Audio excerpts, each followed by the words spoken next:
Sasa hii haikubaliki. Hii hali haikubaliki kabisa. Hii hali haikubaliki. Huyu yuko kwenye hatari. Huyu hatari zaidi. Huyu yuko kwenye hatari. Na si mmoja, ni wengi hapa. Sote tunajiona na mtu huyu mmoja tu. Sasa lazima tuwahudumikie wananchi. Lazima tuhudumikie wananchi. Sababu hatuwezi tukakubali kwamba kuendelea kwenda katika namna kama hii. Hii dhamana ambazo tulizopewa zitakuwa hazina maana yoyote kweli.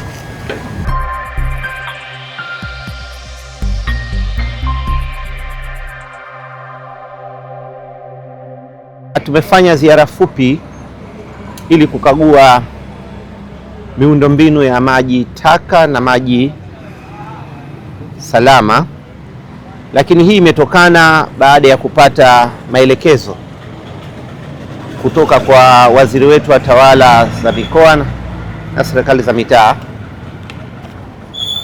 ambapo katika kitu cha kwanza ambacho alichokizungumza ilikuwa ni suala la amani na utulivu.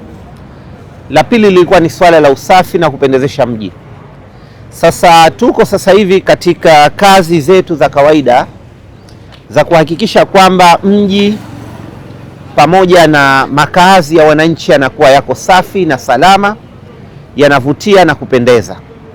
Sasa tulipitia miundombinu ya jumba nambari 10 na tunaendelea na zoezi hili katika maeneo mengine yote ya mji wa Zanzibar pamoja na manispaa ya Magharibi A na Magharibi B na sehemu nyingine zote. Lakini tulichokigundua kwamba kuna kazi ya kutokuwajibika kwa baadhi ya taasisi. Kwa mfano, katika jengo hili kuna watu wa shirika la nyumba ambapo pia ni wamiliki wa nyumba na kuna upande wa baraza la manispaa. Lakini sitoshe, nafasi ya tatu ipo kwa wananchi wenyewe, ambapo nao pia wanatakiwa waweze kuelimika kutokana na swala zima la kuweka safi na salama katika mazingira ambayo wanayoishi. Kwa hivyo hali hii imetupelekea kukagua hii miundombinu na kuona kwamba haiko salama, haiko rafiki na inachukiza na inafedhehesha. Sasa tumetoa maagizo kwa jiji pamoja na manispaa kuweza kuhakikisha kwamba hali hii inarekebishwa haraka kwa kutafuta vifaa ambavyo vitakavyoweza kuwaweka wananchi katika mazingira salama, kama ambavyo Mheshimiwa Rais wa Zanzibar na Mwenyekiti wa Baraza la Mapinduzi Dr. Hussein Ali Hassan Mwinyi anavokerwa na uchafu. Kwa hivyo tuhakikishe kwamba yeye malengo yake ni kuhakikisha kwamba wananchi wake wanaishi katika mazingira safi, salama na ya kupendeza. Ni kweli kabisa kwamba manispaa kuna ukosefu wa rasilimali magari, rasilimali fedha na rasilimali watu pia, ambao waliokuwa wana innovative na kuweza kufanya kazi zikaenda vyema zaidi. Lakini hili tayari kuna serikali kuu imeshaanza kulitengenezea mwarobaini wake wa kuhakikisha kwamba manispaa zote zinapata vifaa vya kutosha ili kuweza kumudu changamoto tuliokuwa nayo ya ongezeko la watu na ongezeko la taka katika mazingira yetu tuliokuwa tunayo. Ni swala la usafi, ni swala la kuelimisha watu na kuchange mindset. Ni wananchi wenyewe kwanza wanatakiwa wajue kwamba swala la usafi ni lao wao wenyewe, sio mtu mwingine kuja kuwafanyia usafi.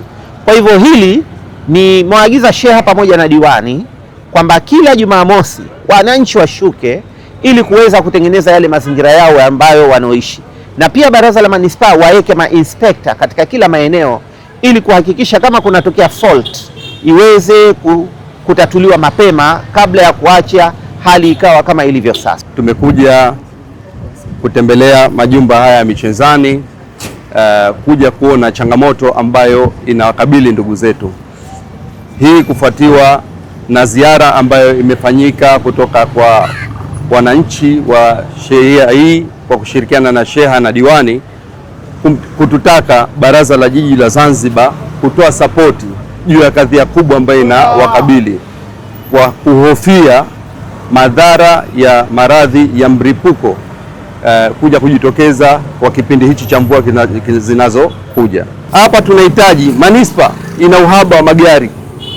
Gari hii ya kutengeneza iko moja tu katika manispaa zote. Kwa hiyo ikiharibika, maana yake kukitokezea kumejaa, maana yake ndo hakuna kazi inayofanyika, na majumba yanahitaji service daily to daily.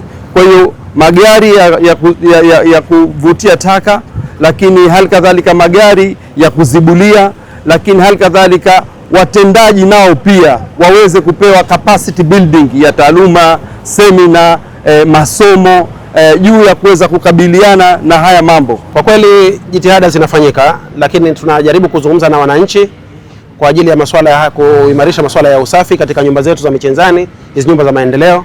Na hata hivyo tumefikia mahali sisi tumeunda vikundi ambavyo vinafanya usafi, wanachukua taka ndani ya nyumba, wanafagia korido, wanalima chini kwenye majumba. Lakini tatizo kubwa linalotukabili hasa ni masuala ya maji taka. Hapa ndo tumefika mahali tumekwama kidogo. Tunataka usaidizi katika serikali kuu.